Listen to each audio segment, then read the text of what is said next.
di ragazze demenziali che volevano cambiare l'universo che opprimeva le ragazze demenziali. Tu in quel giorno l'astronave dei marziani proveniente dagli spazi siderali, con il tubo che ti aspira nel suo interno e nessuno che ci crede.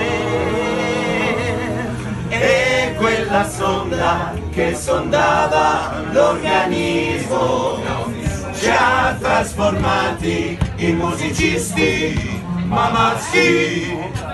Poi la carriera è andata molto bene, per fortuna.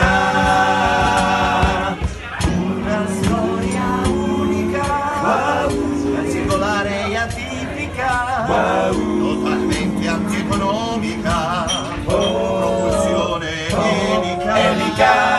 Una storia unica, una carriera artistica, dolcemente estetica, terminata con un ultimo posto al festival. Ma ogni storia si conclude col finale, un finale che ti lascia a bocca aperta.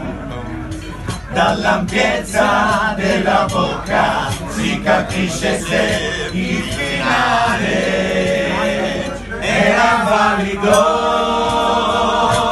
Qui salutiamo e vi diciamo arrivederci, come nel film di Stanlio e Ollio, che ridere. Siamo al tramonto, siamo giunti ai titoli di coda di una storia unica, una bella musica, una scelta artistica di origine domestica.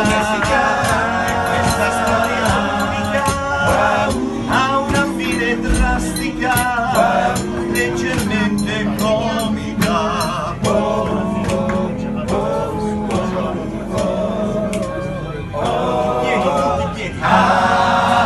Arrivederci, arrivederci.